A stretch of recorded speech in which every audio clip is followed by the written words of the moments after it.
The old church stood on a hill, silent, foreboding. Its walls, once a sanctuary for the faithful, now crumbled under the weight of time. The air around it was thick with an eerie stillness, as if the very ground it stood on was cursed. The villagers below dared not venture near, for they knew the dark history that clung to its stones. Its bell tower, a skeletal finger pointing towards the heavens, held a secret that had been whispered through generations, a tale of sorrow and vengeance. The tower loomed over the village, a constant reminder of the past that refused to be forgotten. A bell, not just any bell, the death bell. Its surface was marred with rust and age, yet it held a sinister beauty. The villagers spoke of its origins in hushed tones, afraid that even mentioning it might summon the spirit bound within. Forged centuries ago, it was said to have been cast with the anguished cries of a wronged man, his soul forever bound to its iron heart. He had vowed revenge. The blacksmith who created it was rumored to have been driven mad by the process, his hands forever scarred by the molten metal that seemed to scream as it was shaped. His rage echoed in every peal. Each strike of the clapper against the bell's iron sides was a cry for justice, a demand for retribution. The sound was unlike any other, a haunting melody that seemed to pierce the very soul of those who heard it. Each night, as darkness consumed the village below, the bell tolled. The villagers would huddle in their homes, praying for the dawn to break the spell of the night. They knew that the bell's toll was not just a sound, but a message from the past, a reminder of the wrongs that had never been righted, a mournful, chilling clang that sent shivers down the spines of those who dared to listen. The sound seemed to seep into their very bones, filling them with a dread that was impossible to shake. Children would cry, and even the bravest of men would feel their resolve waver. It was a harbinger of fear, a reminder of the vengeful spirit that haunted its iron cage, a spirit seeking justice, a spirit seeking peace. The villagers knew that until the wrongs of the past were righted, the bell would continue to toll, a relentless reminder of the curse that hung over their heads. And so, each night they listened, and they remembered, and they feared the day when the bell would toll for them. The Moreau family, new to the village, remained oblivious to the tales of the death bell.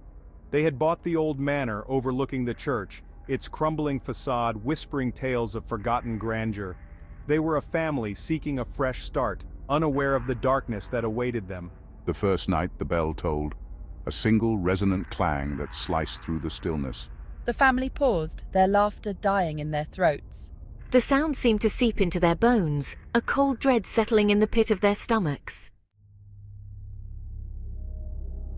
Days turned into weeks. Each night the bell tolled, echoing through the empty halls of the old manor. The sound was a constant reminder of the unseen presence that had taken over their lives. And each night, the hauntings grew stronger. The once silent corridors now seemed alive with movement, shadows darting in and out of sight, as if playing a sinister game of hide and seek. Unexplained noises echoed through the manor, the creaking of floorboards, the distant sound of whispers, and the occasional thud of something heavy being moved. It was as if the house itself was trying to communicate with them, to tell them something they couldn't understand. Footsteps creaked on the stairs, even when no one was there. The family would often find themselves holding their breath, listening intently, hoping it was just their imagination. But deep down, they knew it wasn't.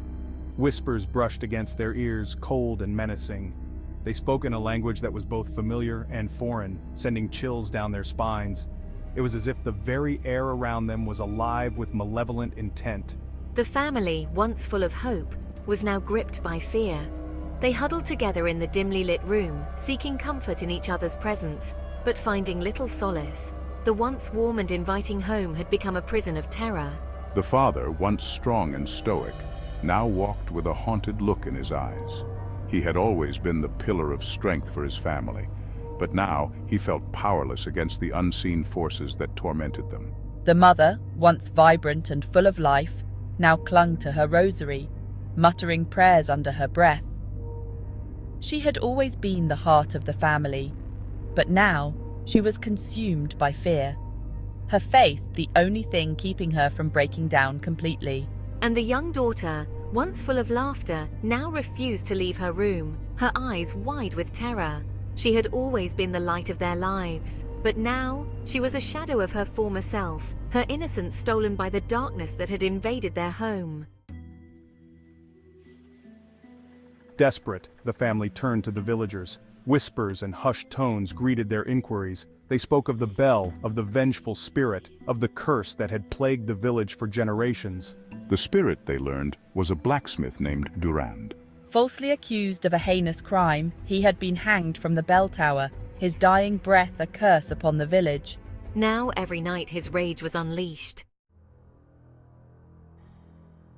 Armed with the knowledge of Durand's past, the family desperately sought help. A priest was urgently summoned. He blessed the house, his prayers echoing in the eerie silence. But the hauntings continued, more violent, more terrifying than before.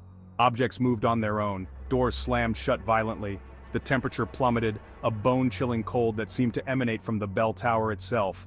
Durand was growing stronger, his anger palpable, his presence suffocating and overwhelming. Driven to the brink, the family sought out a renowned paranormal investigator. He arrived with his equipment, his eyes filled with a mixture of excitement and trepidation. He spoke of restless spirits, of unfinished business, of the need for peace. He attempted to communicate with Durand, to reason with him, to offer him solace.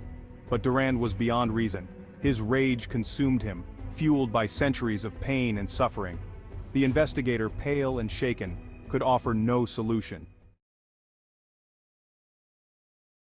The night of the full moon finally arrived. The air crackled with an intense, almost palpable energy.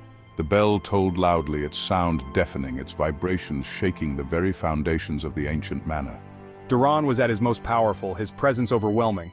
Fear choked the family. They huddled together, their faces pale, their breaths shallow and quick. The house creaked and groaned around them, as if about to crumble under the immense weight of Durand's fury.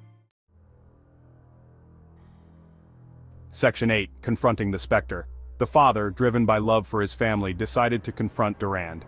Armed with nothing but a crucifix and a prayer, I climbed the stairs to the attic, the door to the bell tower looming before me. He opened the door, a gust of icy wind slamming against him. The air was thick with the stench of decay, the sound of Durand's rage echoing around him. He stepped inside, his heart pounding in his chest. Section 9. A desperate plea. The attic was dark, lit only by the eerie glow emanating from the bell tower. The father made his way towards the light, his hand trembling as he clutched the crucifix. I reached the top of the stairs, my eyes falling upon Durand. He was a towering figure, wreathed in shadows, his eyes burning with an infernal fire. The father fell to his knees, his voice trembling as he pleaded with Durand to find peace. Please, Durand, find peace. Section 10. The Price of Vengeance. Durand's laughter echoed through the bell tower, a chilling sound that sent shivers down the father's spine. He spoke of his pain, of his suffering, of his thirst for revenge. I will know no peace until the village that wronged me is consumed by my wrath. He raised his hand, a spectral hammer materializing in his grasp, ready to strike the death bell and unleash his fury upon the world. They will all pay. Section 11. Silence Falls. The bell never tolled. The village, once haunted by the ominous chimes of the death bell, now lay in a serene silence. The dawn broke gently over the rooftops, casting a soft glow on the cobblestone streets. The air was still, as if the village itself was holding its breath, waiting for the final chapter of its haunting tale to unfold. The father's plea, filled with love for his family and understanding for Durand's pain, had touched the spirit's tormented soul. His words, spoken with a trembling voice, echoed in the dimly lit room, reaching the very core of Durand's being. The ghostly figure, once a harbinger of doom, now stood motionless, listening intently. The father's heartfelt plea was not just for his family but for Durand's redemption as well. It was a moment of profound connection, bridging the gap between the living and the dead. With a sigh, Durand dissipated into the night, the glow of the bell fading until only darkness remained. The curse was lifted, the village was safe. The night sky, once filled with the eerie glow of the death bell, was now a canvas of stars, twinkling like a promise of a new beginning. The villagers, unaware of the battle that had taken place, slept peacefully in their beds, their dreams untroubled by the specter that had once loomed over them. But the Moreau family never forgot their encounter with the death bell, a constant reminder of the darkness that lurked beneath the surface of their peaceful existence. They often gathered in the evenings, sharing stories of that fateful night, their voices hushed and reverent. The shadowy figure of Durand, though no longer a threat, remained a part of their collective memory, a symbol of the thin veil between the world of the living and the dead. The manor remained empty, a silent testament to the haunting tale of revenge and redemption. Its once grand halls now stood in eerie silence, the overgrown gardens a stark contrast to the vibrant life that once thrived there. The villagers avoided the manor, its presence a chilling reminder of the past. Yet, in its silence, there was a sense of peace, as if the spirits that once roamed its corridors had finally found rest. The tale of the death bell and the Moreau family became a legend, whispered among the villagers, a story of love, loss, and the enduring power of forgiveness.